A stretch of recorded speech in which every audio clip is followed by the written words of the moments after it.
Welcome back to the NASP channel, everyone. I'm Jon. And I'm Jess.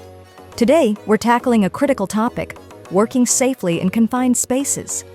That's right, Jess. Confined spaces might look straightforward, but they're filled with hidden dangers that can seriously threaten workers' health and safety. Absolutely, Jon. These perils are often underestimated in their complexity and danger. That's why we're here to help you deep dive into the top 10 confined space entry hazards. As we explore these dangers, we'll also provide you with practical strategies to effectively mitigate these risks. So get ready to tune in, take notes, and join us as we navigate through these hazards. But before we jump in, if you haven't hit the like and subscribe buttons below, please do. Your support helps us keep our channel alive, allowing us to bring you more useful and entertaining workplace safety videos. With that said, let's get started with number 1. Lack of oxygen. In confined spaces, one of the most critical dangers is the lack of oxygen, which can occur due to natural processes or displacement by other gases. OSHA highlights the importance of atmospheric testing under Regulation 1910.146C5, Roman numeral II, C. To prevent asphyxiation, it's crucial to ensure proper ventilation of the confined space. Before entry and continuously thereafter, oxygen levels should be tested with a calibrated gas detection meter. This proactive approach helps maintain a safe work environment and immediately alerts workers to any dangerous changes in air quality. Toxic atmospheres. Toxic atmospheres can arise from the presence of hazardous chemicals or biological agents, potentially leading to serious health conditions or fatalities. Under OSHA Regulation 1910.146D3, Roman numeral III, it's mandatory to evaluate and control these atmospheric hazards. Prior to entry, conduct thorough air testing for potential toxins and continuously monitor for changes. Workers should be equipped with appropriate personal protective equipment, or PPE, including respiratory protection to guard against inhalation of harmful substances. Regular training on the use of PPE and emergency procedures ensures everyone is prepared for potential exposure. Fire and explosions. The accumulation of flammable vapors, gases, or dust in confined spaces presents a significant risk of fire or explosion. According to OSHA Regulation 1910.146C5, Roman numeral II, C, workplaces must assess and control these hazards. Testing for flammable gases is essential before and during entry. Using intrinsically safe tools and ensuring proper ventilation can prevent the accumulation of combustible substances. By understanding the types of materials present and their potential risks, workers can significantly reduce the likelihood of a fire or explosion. Engulfment. Engulfment hazards involve workers being surrounded by liquids or solids such as sand or grain, leading to suffocation. To tackle this danger, OSHA mandates specific precautions in Regulation 1910.146B, engulfment and isolation.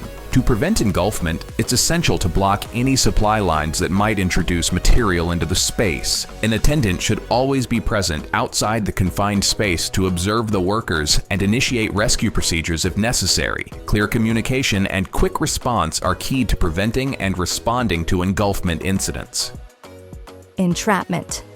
The complex interiors of confined spaces can result in entrapment, where workers find themselves unable to move freely or exit the space. As per OSHA Regulation 1910.146B, permit-required confined spaces, recognizing and planning for potential entrapment scenarios is crucial. Workers should familiarize themselves with the space's layout, including any tight spots or obstacles. Wearing a body harness and maintaining a reliable communication line with exterior personnel can facilitate quick extraction in an emergency. Regular drills and training can also enhance workers' ability to navigate confined spaces safely. Falling objects. In confined spaces, there's a risk of objects falling and striking workers below, causing serious injuries. OSHA addresses this concern in Regulation 1910.146D3 Roman numeral 5. To mitigate this risk, secure all tools and materials above the space to prevent them from falling. Workers should wear hard hats and be aware of activities occurring above them that could dislodge objects. Coordination between workers inside and outside the confined space can ensure that everyone is aware of potential falling hazards and takes appropriate precautions. Temperature extremes. Working in confined spaces can expose workers to extreme temperatures, leading to heat stress or hypothermia. Under OSHA's General Duty Clause, Section 5A1, employers are responsible for providing a workspace free from recognized hazards, including extreme temperatures. Workers should closely monitor temperature and take regular breaks to prevent heat-related illness or cold stress. Wearing appropriate clothing and having access to fluids or heating sources can help maintain a safe body temperature while working in these challenging environments. Noise. In confined spaces, noise can become amplified, posing a risk to hearing and causing disorientation. OSHA Regulation 1910.9B5 addresses occupational noise exposure and emphasizes the importance of controlling noise levels. Workers should measure noise levels and limit exposure time accordingly. Providing proper hearing protection, such as earmuffs or earplugs, can protect workers from hearing damage and reduce the disorienting effects of loud noises. Regular hearing tests and training on the use of hearing protection are also beneficial. Poor visibility. Limited visibility in confined spaces can lead to accidents or errors as workers struggle to see potential hazards or navigate the space safely. According to OSHA Regulation 1910.146D4 Roman numeral 5, employers must ensure adequate lighting is available. Using intrinsically safe, portable lighting can illuminate the space effectively, and having backup lighting ensures that work can continue safely even if the primary source fails. Workers should also be trained on how to work safely in low light conditions and use lighting equipment properly. Hazardous energies.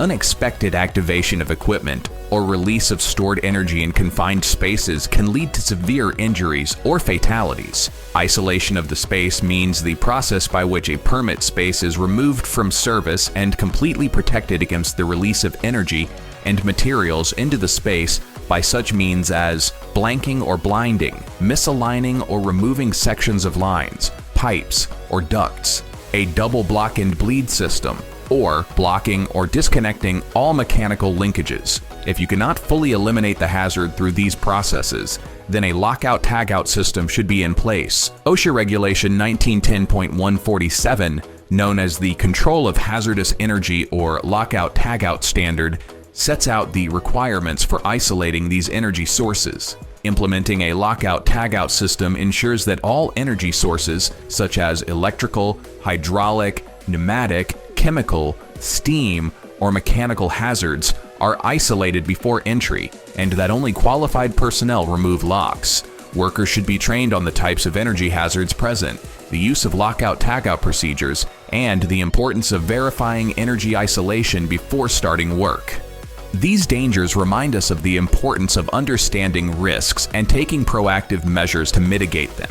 By adhering to OSHA regulations and using protective equipment correctly, workers can improve their safety significantly.